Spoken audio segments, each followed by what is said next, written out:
I am Litiana and I've had 31 years of flying experiences. Every flight is always different, and many experiences have been experienced on board, but there's this particular two experiences that I'd like to share.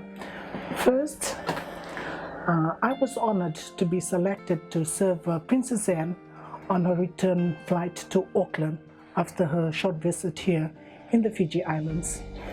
When I was called and I was told that I was going to serve Her Royal Highness, first of all, it was a shock, because how can a girl from Rewai Top Shop be selected to serve one of the royal members of the Winston family? So I took the challenge, and that particular day I tried to be normal as possible, and with the encouragement from our purser, Milimbo of Tava, we had a little giggles in the on the jump seat, and she told me, "Okay, you're going to serve her. Do you know what to say?" I said, "Okay, yes, I've been briefed." But during the flight, I went through the lady in waiting, and they was just so amazing. And she encouraged me, "Okay, why don't you speak to Her Royal Highness and ask if she wants something to drink?" So approaching her, as briefed by the company, I did the courtesy meal, and then she just told me, "I'll have a black coffee." When I went into the galley to prepare a black coffee, I said to myself, "Thank God, it's so easy." And I thought, okay. And after when I gave her her coffee, she looked at me, she smiled. I went back and I just said, "Wow, thank you, Lord. I served Her Royal Highness." And that's one of my memorable flying days. But the second experience is not a good one. It was a death on board, and it was a flight from Sydney. The aircraft had taken off, and our flight time, as usual, is always 3 hours, 20 minutes. And into the early minutes of the flight, like maybe 45, 40 minutes, I had a call from the economy crew, and they said, "Liti, you have to come down. We have an emergency and it's quite bad." And when the crew say it's quite bad, the purser, you act immediately. So on my way down, the thinking mode started coming in, the action plan. As soon as I got into the cabin, into the economy cabin, it was empty. So I think it was meant for me that day. So I got two of my crew. I can't recall who they were, but they were able to get the passenger out. As soon as we managed to get the passenger on the aisle, up in the forward galley, I paged for a medical doctor, and somehow I had 4 medical doctors on board that had stepped out, volunteered, and immediately they came in, they introduced themselves. They went straight into compression, CPR, and I thought, okay, we are in a bad situation.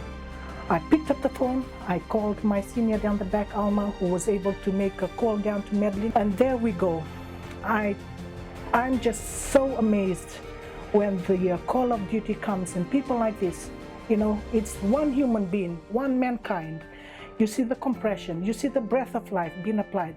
I was told, okay, after the three rounds, I said, okay, they asked me, "Purser, are you able to go in?" I said, okay, I can do the compression, but not the breath. So we were able to use the resuscitator on board, which is part of our medical equipment. And I was just amazed. The courage, the strength that comes onto you when you do something like this is just overwhelming. I mean, the strength, I don't know. It's just God Himself. After the communication, and we were almost into the flight. This was like 2 hours into the flight. The time just vanished. And then I had one of my crew come up to the front. And what I can still remember today, that she stood by the curtain, looked at me, and she said, "Madeline said, enough." But the doctors did their job. They continued for a couple of minutes. We went on, and it said, we didn't make it on that day. The hard part came when I had to go to the flight deck to inform captain of the situation.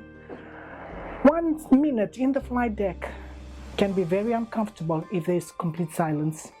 So I said to Captain, "I'm sorry, we didn't make it." He looked back, he looked at me and said, "Liti, you did your best."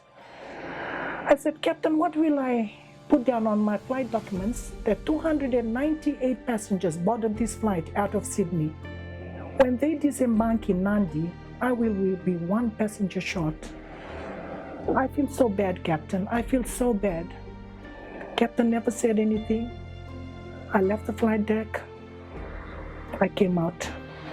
I had to hold myself for my crew, for the rest of the passengers, for the flight. As soon as we got to Nandi, after the normal standard procedure announcements and all, as we turned into the terminal building, I made a quick PA just to thank the medical personnel that had rendered their assistance to the passengers who were so considerate, who assisted the crew in the little ways, who offered to help, and 3, my crew.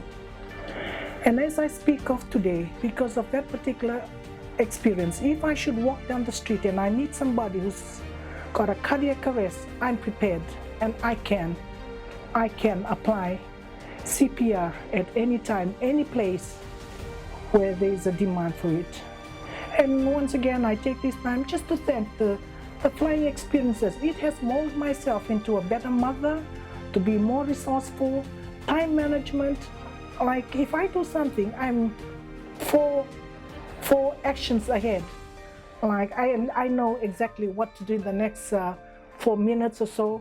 And sometimes my family is amused and they say, and I give credit to my flying years. Inaka.